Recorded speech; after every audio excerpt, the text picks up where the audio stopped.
Gateway to Hell, Book 1 of the Rogue Gods Trilogy, written by Melinda Kucera. Part 1.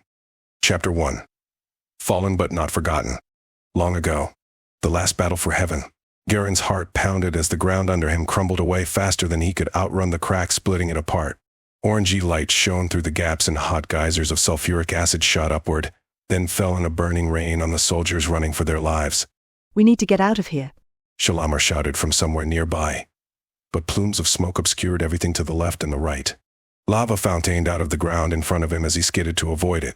I know, but nothing's working right now. Garen tried again to flash himself away from here, but the world didn't dissolve into a shower of sparks and he stayed right where he stood, covering his eyes with his arm and hoping his specially made armor would shield him. You dared to defy the will of God, your creator. He can forgive that and let bygones be bygones, but you must kneel now and swear you will serve him. There's only one God, said a booming voice from above. It was probably an archangel, judging by his pompous tone. Ash rained down on Garen as he backed away from the lava spurting skyward in front of him. He could kneel and throw his lot in with this god, who claimed to have created everything, including Garen himself and all the pantheons of pagan gods. Plenty of his relatives had. I'm a war god. What would this creator god do with me?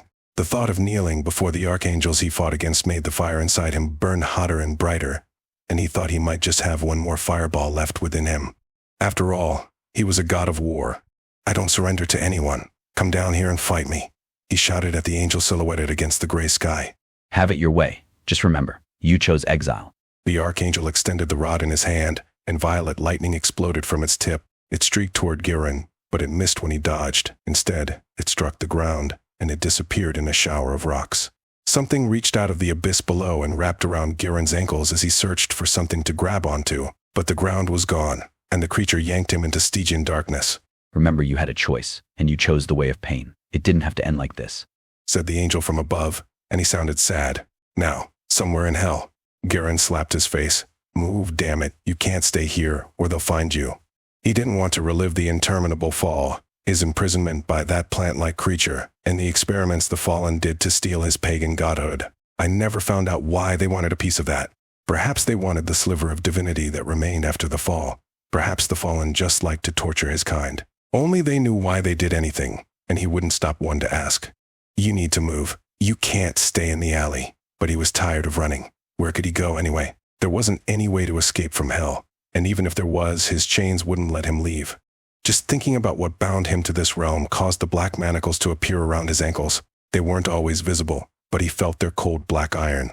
Darkness covered the city now in an imitation of nighttime.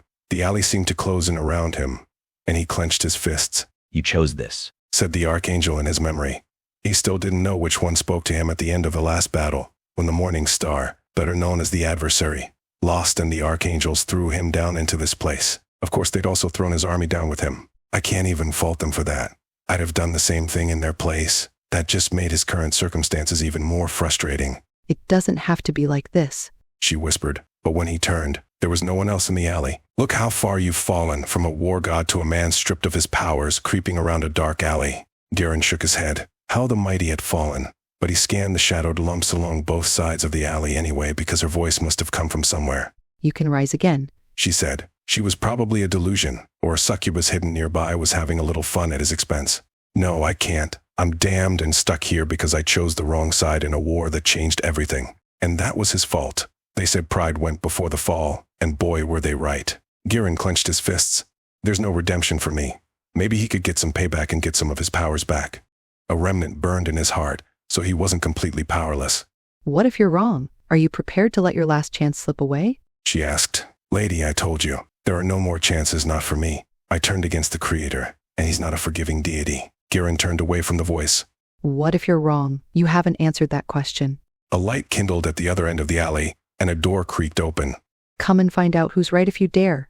A silhouette of a woman gestured to the light behind her. Who are you? He shielded his eyes. I'm not important, but I represent someone who is. She can help you, but only if you'll do the work required. She crooked her finger. And if I don't? Although he had nothing better to do and nowhere to go.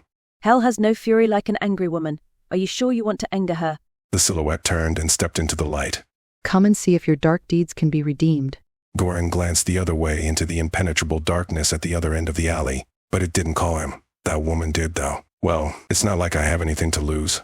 I've lost everything already. His situation could get worse, but perhaps it could also get better. I won't know unless I follow her. And he was a gambling man at heart, risking the lives of his soldiers in every battle. Garen ghosted after her, making barely a sound as he glided over the broken cobblestones. Garen squinted as he stepped inside.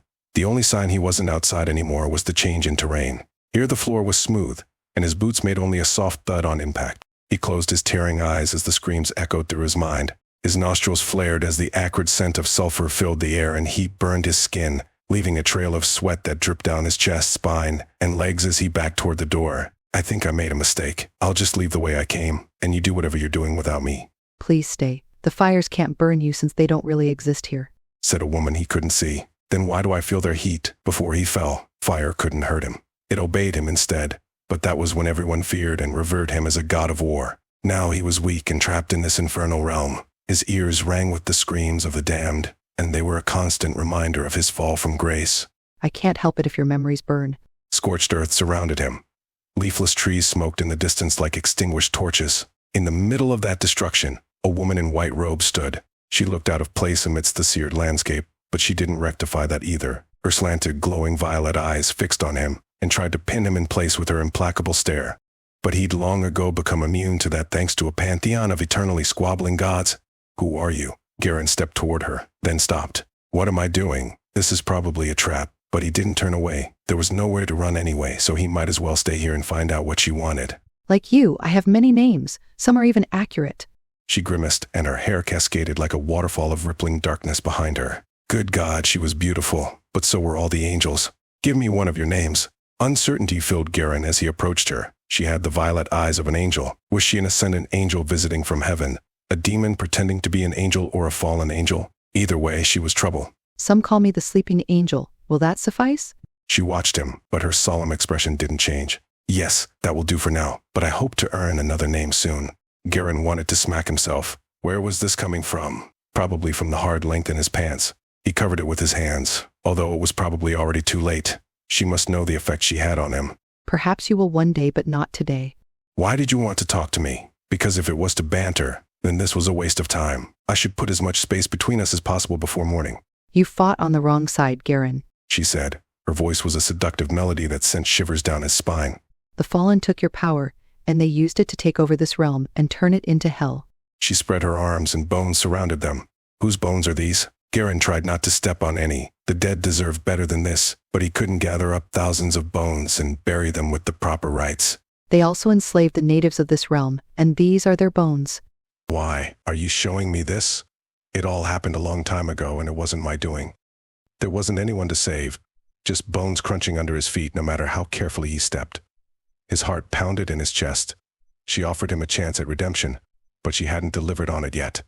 Maybe she never would. This might be a setup to trap him so the Fallen could bleed more of his power. There's a rebellion, and I want you to help them overthrow the adversary and return this realm to its rightful ruler, me. She rested a long, bony hand on her chest. Help them and redeem yourself in the process. She waved her hand, and an image materialized before them of a motley crew of gods, demons, and mortals, united in their quest for freedom. For the first time since he fell, hope blossomed in his chest, not for redemption, but for a chance to strike the adversary and pay him back for all his deceptions and lies. How can I help them? He backed away from the images. Go to the Library of Forbidden Knowledge and find the Book of Names. It holds the true names of everyone in hell. And names have power. He nodded as he considered it. Getting inside would be a challenge, and finding that book would be an even bigger one.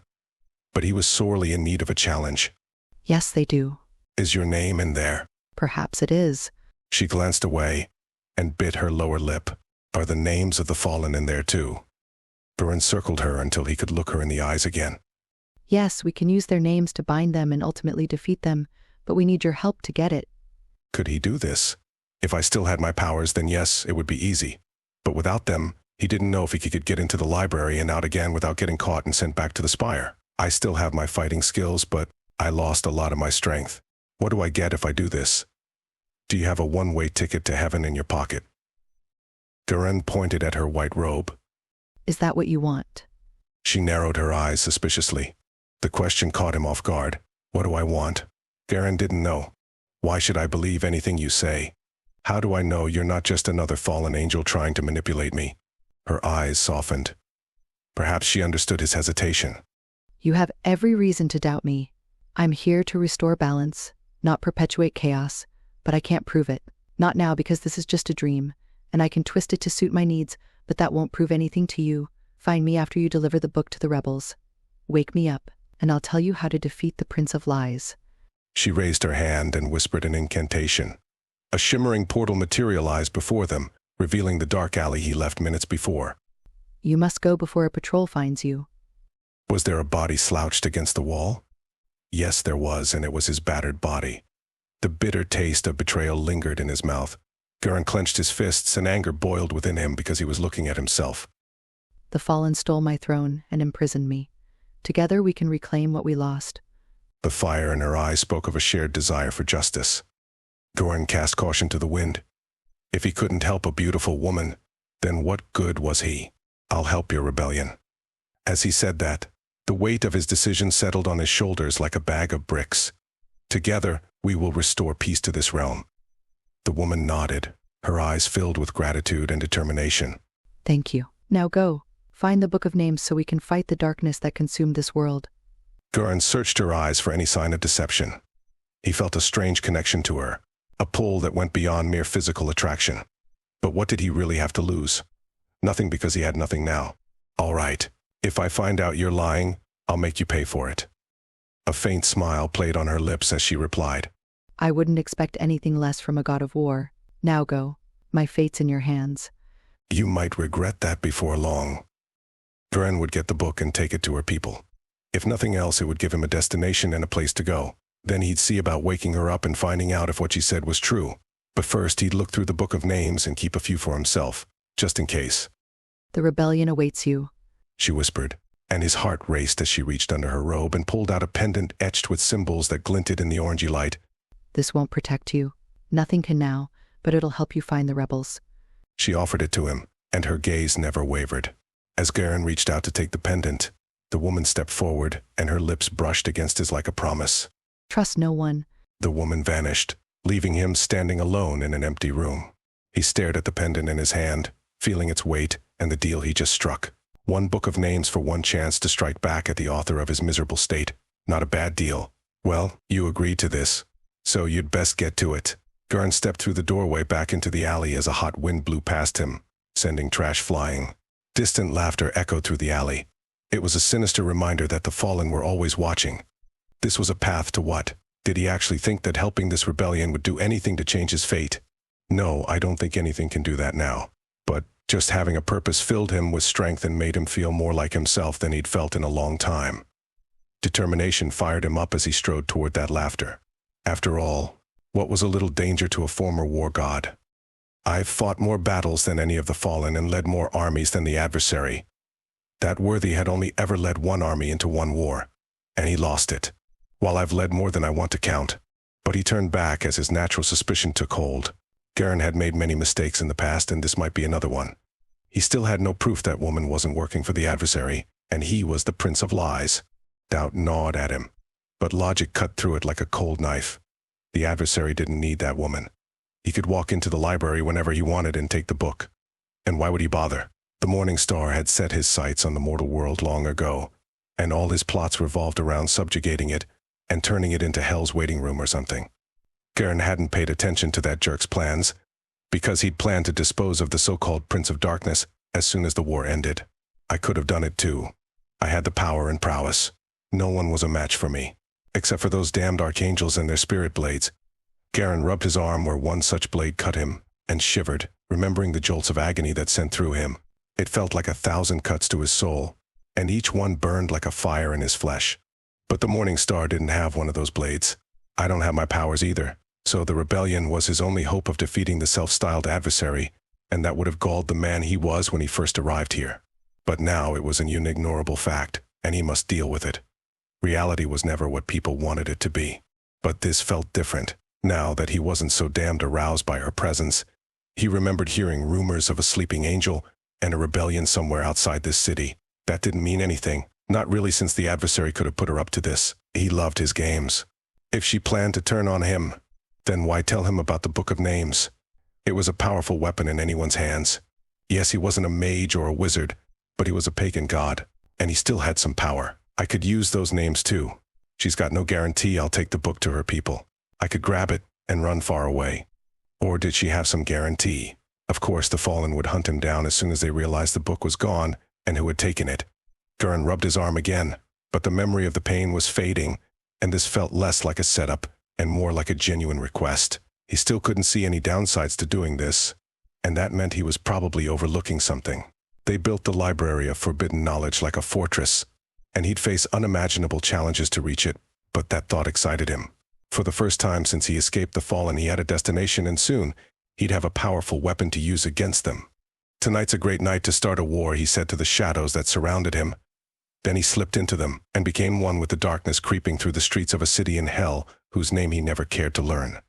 As he disappeared into the shadows, a woman peered through a small hole in the wall opposite where Gurren just stood. A wicked smile spread across her blue face. The war had begun, and that fool would deliver the first blow for her mistress. Send word to Avalonia of the Neverseen. Tell her I'm sending a weapon. Use it wisely, She said to someone in the room behind her. Chapter 2. Sneaking through hell. Gurren drifted through the streets while darkness shrouded them. But he wasn't an incorporeal cloud, so he sweated through his tunic from the effort required to step without making a sound. He kept his mind as blank as the darkness surrounding him, in case a mind reader was out and about. True stealth was just a deception anyway. He just needed anyone who passed by to keep on walking and not give him a second glance. The cobblestone street ended at the remnants of a stone wall that probably enclosed the city at some point, but now it lay in ruins, and he climbed slowly over them to keep from making any noise or dislodging any more of the broken masonry. So far, so good. There was no sign of the Fallen, or that anyone noticed him skulking around. Maybe I am a good spy. Gurren grinned, and his cheeks felt weird, like they weren't used to this expression, or the pride warming his insides. How long have I been here? There was no way to tell, but it must have been long indeed if his facial muscles forgot what smiling felt like. Well, I'll be smiling a lot more when I shove a sword through the adversary multiple times. But first, he needed to steal a book, find the rebellion, and then lead them because they obviously needed a new leader. Why else would that woman want him to find them, if not to lead them to victory? Gurren opened and closed his hands, wishing he held a sword in each one now, instead of the sulfurous fumes of hell. Keep your mind on your task. You need a weapon capable of harming the most powerful fallen angel that ever existed. Just thinking about that should have given him pause. Instead, he slipped silently through the darkness. The screams of tormented souls echoed through the air. They were a constant reminder that he was in hell, lest he forget.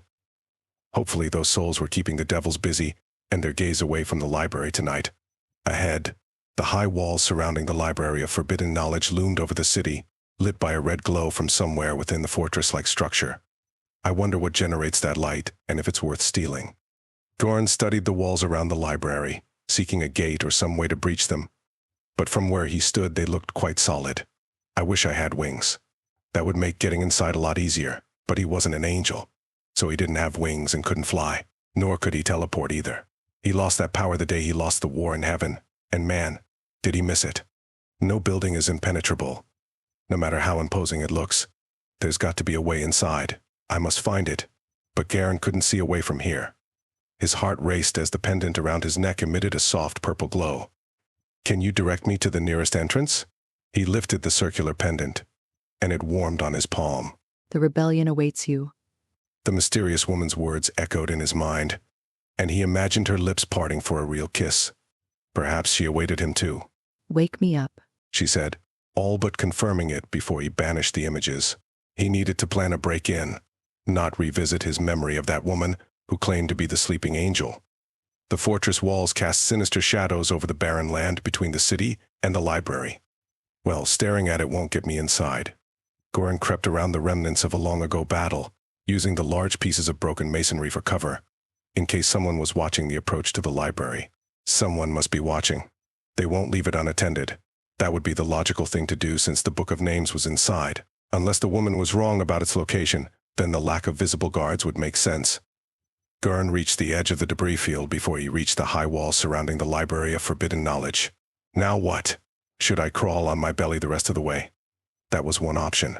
Running was another one since the darkness here was deep and impenetrable to his eyes. But could a demon see in that darkness? Their eyes were adapted to the darkness in ways his eyes weren't. Garen dropped slowly to his knees. I'd better crawl to be on the safe side. I don't want them to know I'm coming until I'm already there. This is going to suck. But he dropped onto his belly and cautiously crawled forward, staying as low to the rocky ground as he could. And it sucked. His leather pants lacked the padding his original pair had on the knees, so he felt every rock under them. The things I do for pretty people who dangle the opportunity for revenge in front of me.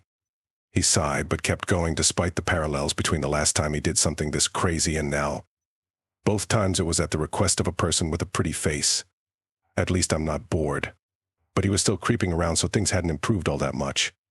The air thickened, and a chill sliced through him, setting off warning bells in his head a moment before a screech clawed at his mind. God damn it! They had a dragon. The creature screamed again, louder this time, accompanied by the shrill squeal of metal-tipped claws scraping against something hard and unyielding. Could a dragon see in the dark? He didn't know what the hellish demon dragon could do. Where was the thing?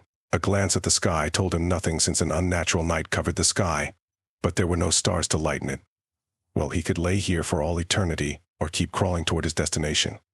Crawling won out since at least that was doing something, and the thought of lying there and waiting for something to discover him kindled a fierce anger inside him at his situation again. No way would he stay here, not when he was within sight of his goal. Is that dragon here to protect the Book of Names or some other treasure? Garen touched the enclosing wall to confirm he finally reached it, then rose because there was no reason to crawl anymore. Now, for the fun part. Sticking close to the wall, he crept slowly around the library in search for an entrance or a gate. He kept one hand on the wall so he didn't stray too far from it. Time didn't have meaning since he wasn't tied to the mortal world anymore. Without a moon or stars, there wasn't any way to tell the hour anyway, so he didn't know how long he hugged the outer wall seeking a way past it. Voices ahead stopped him in his tracks. Hopefully the voices came from the entrance. Garen glided toward them and tried to become one with the darkness. But his nature was too fiery, and all the skulking around bothered him like an itch he couldn't scratch.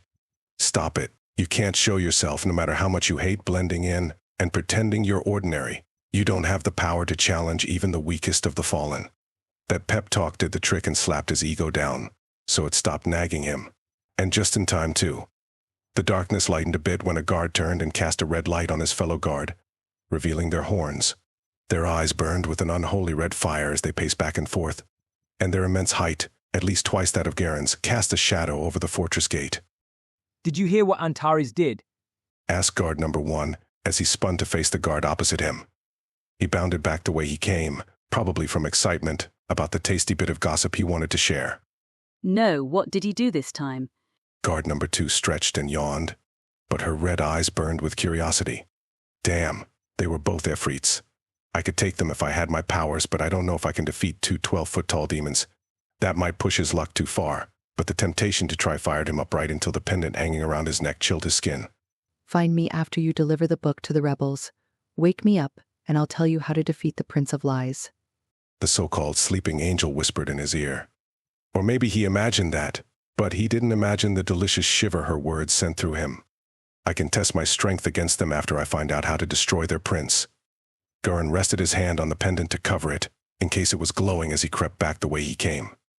He couldn't enter that way, not if he wanted to enter the library in secret, and he did now because his success might hinge on that. Since the entrance is a no-go, I'd better find another way in. I wonder if this place has a back entrance. Garen stuck close to the wall as he skulked around the fortress backside. After what felt like hours, he heard no voices nor felt any break in the stonework. There must be another way in. Garen stopped because all this creeping around was getting him nowhere, except annoyed. Maybe I should just challenge the guards and take my chances. There were plenty of rocks around. I could throw them at the guards and maybe I'll knock one out. He bent, felt for a fist-sized rock, and then mimed throwing it. In his mind's eye, the 2 guards appeared, and he imagined a rock striking one in the head. The other guard turned and charged right at him, because Efreets could see better in the dark than he could. Damn, I'd have to dodge quickly because they have longer legs and arms than I do. But I'm not fit to take on even a lesser demon right now.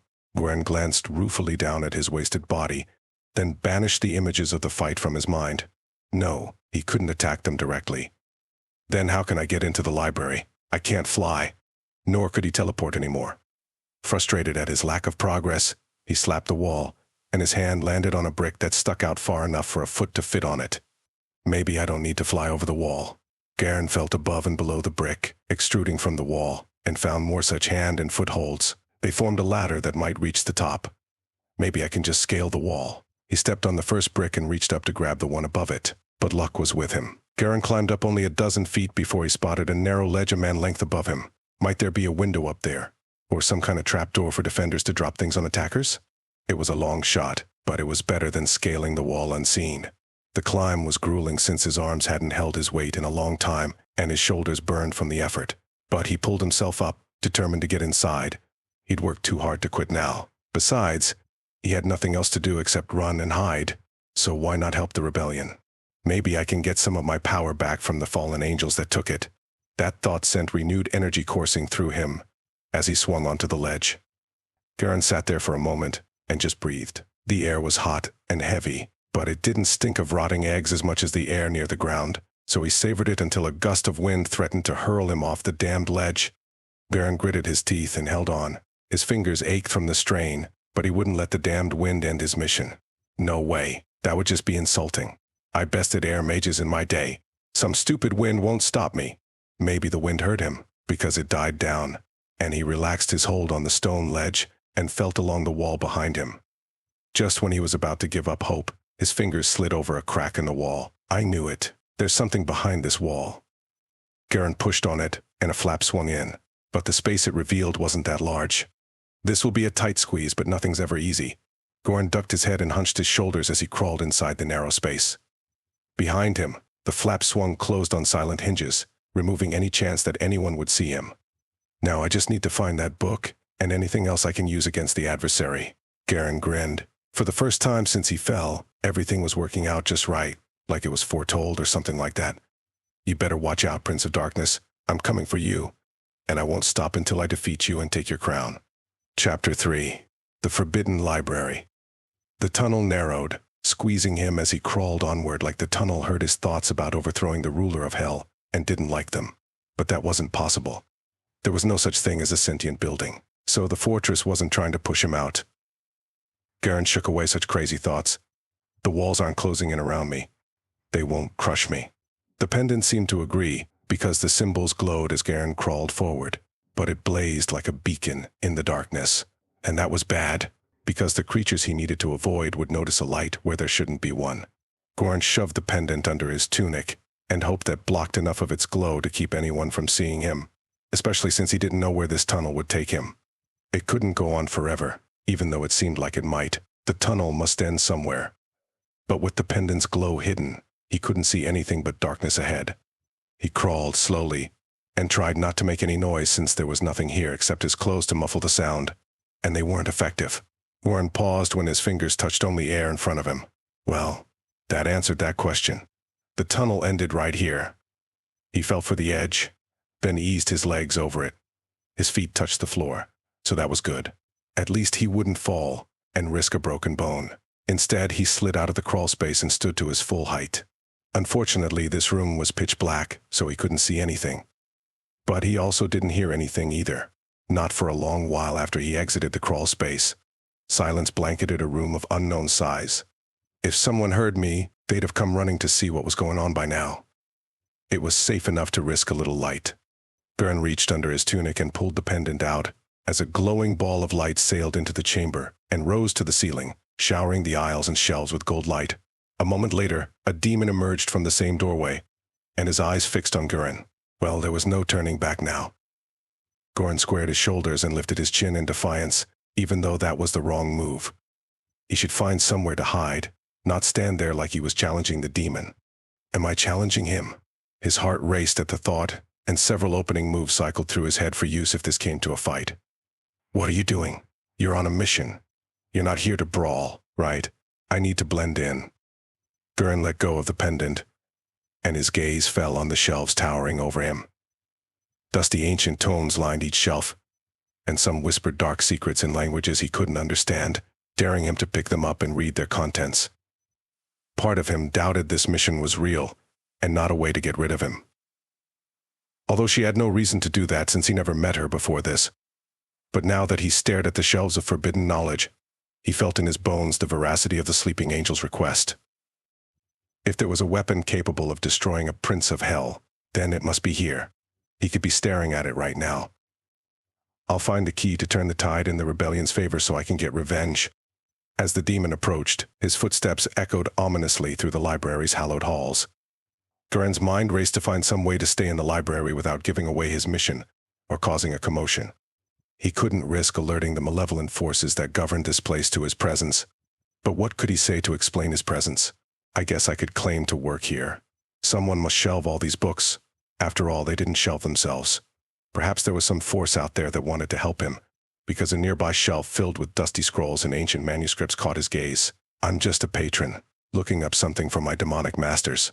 Duran grabbed the topmost scroll like he was searching for it, and unrolled it, while he kept up the mental jabber about needing a particular scroll from Ephanitis, a minor demon he crossed paths with a while back. Hopefully he wasn't minor enough to request something from the Library of Forbidden Knowledge, or the demon stalking through the stacks didn't read minds because he didn't say anything. Goran kept his eyes on the scroll. Unfortunately, he recognized the ancient script. It was the one his pantheon used before it fell. He almost dropped the scroll when he realized he held a spell that could summon one of his kind. What was this thing doing in hell? Could I use it? Some of the former gods from his pantheon weren't in hell. Could I summon one of them to hell? If so, there was only one goddess he would want to call, Phaedrasin, the ex-goddess of fate. Could I summon her? If he did, could she change his fate? Of course she would. After all, we're from the same pantheon. That makes us allies. He imagined summoning her. Faye would appear and ask him what he wanted. What did she look like now? Was she still tiny? Would he still tower over her? Of course she'd be so overawed that he summoned her. She'd trip over herself in her haste to help him. Yes, she would. He smiled at the thought of having the final fate in his grasp again. Goran was so engrossed in the scroll he didn't notice the demon stop behind him until he felt the heat from its breath on the back of his neck. Goran forced himself to freeze, not spin, and punch the demon in the face for daring to breathe on him, like he would normally do. You're pretending to be a patron of the library, on a research assignment, not an ex-god of war plotting the downfall of the biggest devil of them all. And he should guard his thoughts, not broadcast them to all and sundry. Think like a servant. What the hell did a servant think about? A pulsing sensation dragged his attention to the pendant resting on his tunic. Damn it, I should have hidden it. He didn't need its light anymore since the words on the scroll glowed green. Was it supposed to do that? His heart beat faster. Did I activate the spell? He wanted to tear his gaze away from the scroll. Its words already imprinted themselves on his memory, so he didn't need it anymore. But that might tip off the demon behind him, and it might realize he wasn't here to read. Could I pick up another scroll, or a book to keep the ruse going? Books on the shelf nearby also glowed now in a rainbow of colors. What made them glow? Was the demon behind him doing it? What was the demon doing besides breathing heavily like it ran up a flight of stairs? Come on, go away. I'm just a student of the dark arts seeking knowledge for my own nefarious purposes. That was even true from a certain point of view. Garan hunched his shoulders as he read the scroll again, and his heart sank. To summon a god, you needed a child. Oh, hell no. I don't deal with children. There went that plan for now, but maybe he could change the spell. A hand covered in fur reached past him to grab a scroll from the same shelf, and he tried not to show how much that sudden movement startled him. Goran clamped down on the urge to grab the hand and twist it. You're not here to fight. You're supposed to find a book. So just stand there and let the demon get what he came for. Hot breath stopped hitting the back of his neck as the sound of footsteps signaled the demon backed away. Maybe he'd find a nice nook to read in and stay out of his way. Garan read the spell again. It was convoluted enough that it might actually work. Well, I'd better take this with me even if I can't use it, so no one else can use it either. Garan rolled up the scroll, then looked for something to carry it in, because it was too long to fit in his pocket. Someone must have left a satchel lying around somewhere. If he could find it, that might help him blend in better. For now, he just held the scroll as he delved deeper into the library. Somewhere within its labyrinthine halls lay the key to the rebellion's success, but he knew he'd find it. This scroll was a sign fate was on his side again. Or it was until he turned a corner and came face to face with a group of demons. Their eyes glowed with an otherworldly hunger. Damn it! The leader, a towering figure with twisted horns and a sinister grin, stepped forward, and his voice echoed through the library like a death knell. What are you doing here? We don't allow humans in the library.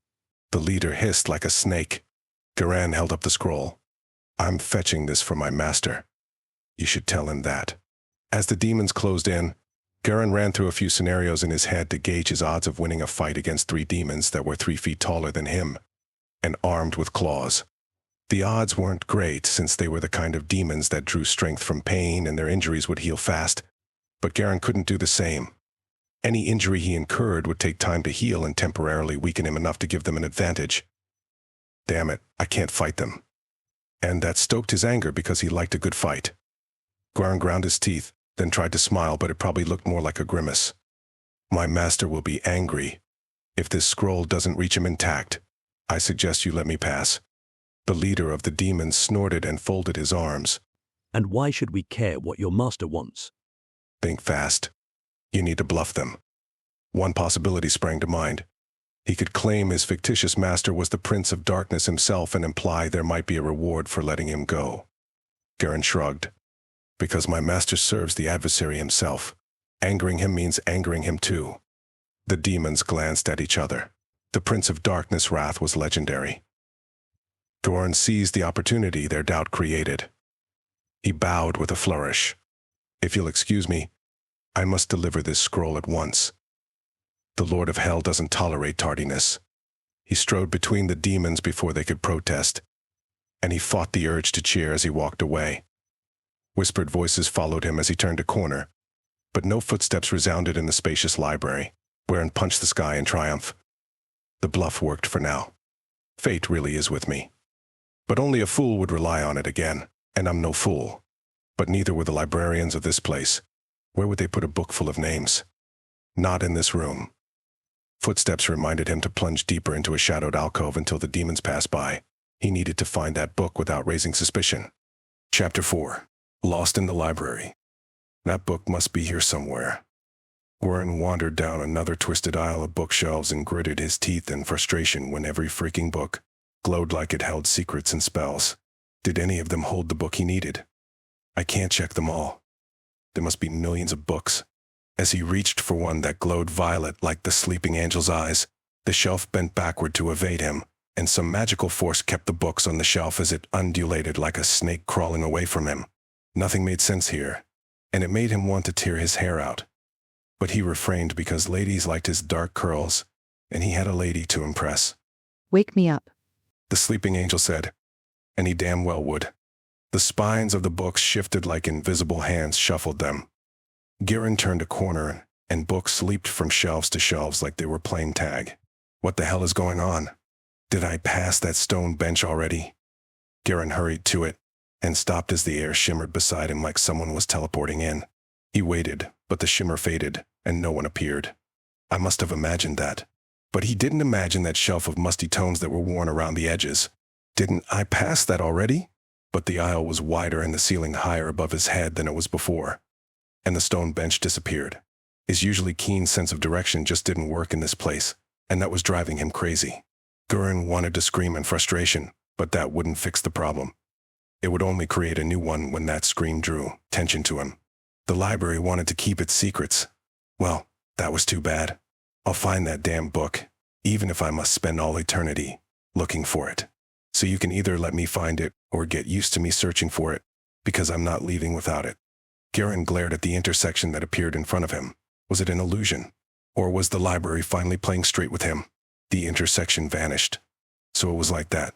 Well, if the library kept thwarting his attempts to navigate it in any sort of logical manner, then he'd stop his systematic search. Garen chose an aisle at random, then another and another. He didn't even look at the books he passed because none was the one he wanted. That book was somewhere else, and the library was trying to keep him from finding it. That probably means I'm looking for a hidden room. When he rounded the next shelving unit, Garen stumbled upon a dead end where a moment ago there had been a gap leading deeper into the stacks. He slammed a fist into the stone wall now blocking his way. Damn it. The library was still 2 steps ahead of him.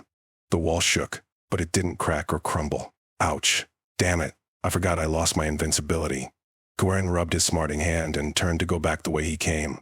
The library felt like an endless, twisting maze designed to frustrate him. But it won't defeat me. There had to be a way to outwit the infernal magic distorting the geometry of this place. He closed his eyes and took several slow, deep breaths to focus his mind. I'm a freaking war god. I can see through illusions. I just need to concentrate on seeing what's really there. not the magic confusing my sight. When he opened his eyes again, the shelves stood in straight lines for just a heartbeat. Then they twisted into a maze again. But he already saw the way through this tangle of shelves and he strode toward it, ignoring everything else. He didn't bump into anything. Even though shelves appeared to twist around him, none of that was real. Goran smiled as he wound deeper into the library. I see right through your trickery. You'll need to do better than a few illusions to stop me. The shelves straightened as the spell, or its caster, realized their illusions weren't sending him in circles anymore. Goran hurried on, fired by grim determination. The library wouldn't defeat him. I will find that damn book, even if it takes years. I've got nothing else to do. As Goran entered another chamber, ancient scrolls and artifacts surrounded him. Is the Book of Names a leather-bound book like the millions I passed, or a scroll? He probably should have asked that when he talked to the sleeping angel, but that question didn't occur to him then. Now he needed to know, and there was no one he could ask unless he wanted to flag down a demon and ask. I don't think that would be a good idea after I bluffed the last group into thinking I knew exactly what I came here for. They might try to throw me out. And he couldn't leave until he found that damn book. I guess I should search through these dusty scrolls. As Goran picked up one and unrolled it, he froze. Someone else was here. He could sense it. When he turned, no one was there. But the air shimmered one aisle over. What caused that sourceless glow? Was it a spell? He dropped the scroll back onto the shelf and drifted over to examine a patch of hazy light. He couldn't shake the feeling that he wasn't alone. No matter how many times he checked behind him, a familiar presence lingered in the air, sending a shiver of anticipation through him. Perhaps the sleeping angel realized he didn't know what the Book of Names looked like, and she'd come to help him search. That was unlikely if the rumors about her were true, but they may not be. Most rumors were lies. The hazy light expanded until it was a few inches shorter than him and roughly man-shaped. Then it faded away, leaving a cloaked man dressed in ornate, old-fashioned robes standing there. Oh, God, no. I know those tan, chiseled features, that amused smile, and those mischievous silver eyes. And Goran wasn't happy to see the ex-pagan god who owned them. A lock of white hair escaped his hood and obscured one eye as if Haglier studied him. What the hell was a trickster-time god doing here? What do you want? Goran folded his arms to keep from shaking the loud. History was a capricious jerk, and so was the ex-god who wrote it. Haglier pouted with unfairly full lips that weren't chapped or cracked from ages spent in hell's punishing heat. Is that any way to greet your cousin? Goran turned and walked away. Since when did you and I ever get along? Oh, come now. I remember all your deeds. And because I do, so does the world. You're the greatest general in all their myths because of me. Haglier followed him. You could be lying about that since I have no way to check. Goran grabbed a scroll on a nearby shelf. He had a book to find, and standing here talking to one of the most annoying gods in his fallen pantheon wouldn't help him find it. But I'm not. I am history. Haglier tapped his chest. Are you sure about that? After all, they overthrew you too when our pantheon fell. Goran unrolled the scroll and stared at the lines of cursive writing. They looked like sentences, not a list of names, so he dropped it onto the shelf again. Would I lie to you? That was a rhetorical question, right? Goran laughed. Of course history lied. A minor deity who had the attention span of a fruit fly maintained it. Goran glared at the thousands of scrolls on this bookcase. This was like searching for a needle in a haystack. There must be a better way to search, but for the life of him, he couldn't think of it. Why are you in this place? You were never much for book learning. Haglier lifted a scroll off another shelf, then dropped it when a cloud of dust rose from it. He grimaced and wiped his hands on his cloak. But history never did like to get his hands dirty. Why are you here? How did you even get into the library? They didn't send you to hell. Goran opened and closed his hands. No, history and all the other time gods chose the side of the Creator and either fought for heaven or stayed in the mortal realm and out of the conflict. For a moment, the heartbreakingly beautiful face of Azrael, second in command of the archangels, raised his golden rod to parry the strike aimed at his head. Goran banished the vision. He didn't need to relive that confrontation. Besides, it was a long time ago. I don't blame you. You were just following orders. I hope someday we'll fight on the same side. But that was impossible now. Archangels didn't visit hell, but he still wished for that. Azrael was one of the fiercest warriors he'd ever faced in single combat. I sensed you were there, and I just flashed myself to you. There was nothing to it, really. Haglier shrugged as his hands hovered over an illustrated manuscript lying open on a nearby lectern. Every aisle ended at one. You can still teleport? Goran glared at him as jealousy scorched his insides. That's what I just said. This place is really messing with your mind. You used to be a lot quicker on the uptake back when we ruled the world. Haglier turned a page in the manuscript. You didn't rule anything. Goran doubled over and laughed at the very idea of this pompous peacock running anything larger than his own household. Yeah, well, neither did you. Haglier glared at him. I knew my skills, and running a country wasn't one of them. So I left that to the politicians and I stuck to what I'm good at, fighting. Garen glanced away and stared into the middle distance. But that wasn't all he did. Once he had been a protector too, using his skills to keep invaders out. But that got lost when the devil stroked his ego and inflated his pride, until the idea of kneeling to anyone was unthinkable. But I can turn from that path and go back to protecting those that need it. I can make war only on those who deserve it. Goran thought of the rebels and the sleeping angel's request. Maybe there was no salvation for him, but there were people who needed him, and maybe he needed them too. That's actually quite wise. I respect the decision. Hithaglier walked away from the lectern. Garen scoffed at that. He didn't need or want his respect. Why are you here? You still haven't answered that question. You could have flashed yourself over for a chat ages ago. Why now? Although the reason was obvious. Hithaglier needed or wanted something from the library, and the thought made Garen uneasy.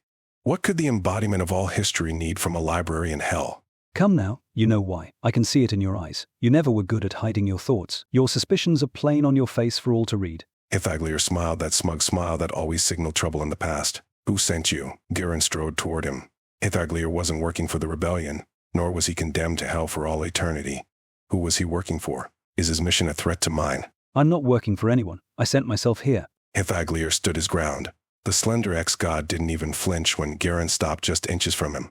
Why? What could you possibly want from here? Garen shoved the ex-god. What do you have in your pocket? Hithaglier grabbed the scroll and yanked it out as he danced away, and he didn't stop until he put a shelving unit between them. He unrolled the scroll and grinned. What have we here? A summoning spell. Now isn't that interesting? Hithaglier rolled it up, and that smug smile returned. Give that back to me. Garen pushed on the shelving unit until it toppled over, but Hithaglier was already fading away into a cloud of white motes, unhurt, unrepentant, and still holding that scroll. Thanks for the spell, cousin. Fare thee well if you can. Hithaglier vanished as the scrolls fell through the hazy patch of light left behind when he teleported away. A loud crash echoed through the chamber. Damn it, I let my anger get the better of me, and now I've let everyone know I'm here. I must get out of this chamber before someone comes to investigate the noise. But anger boiled up and he wanted to scream in frustration until he realized the spell his cousin stole could summon a god. Could that fool use it to summon me? If he did, would that break the hold hell had on him? Calm down. He probably won't summon you unless he needs to start a war.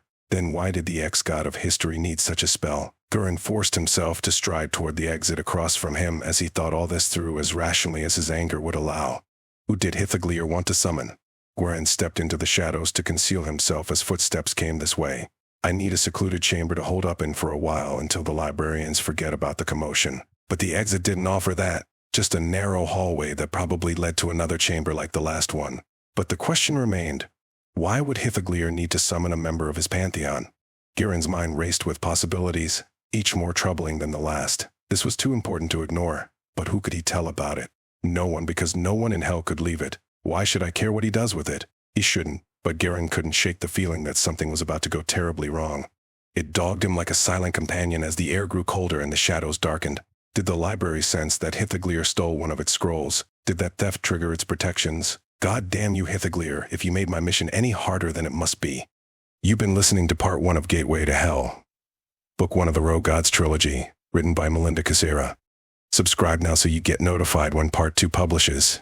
You can also buy a copy of the book from the links in the description. The Rogue Gods Trilogy is available in ebook and paperback. All images were created by Melinda Casera and are included in the illustrated paperback and hardcover books available directly from Melinda's shop.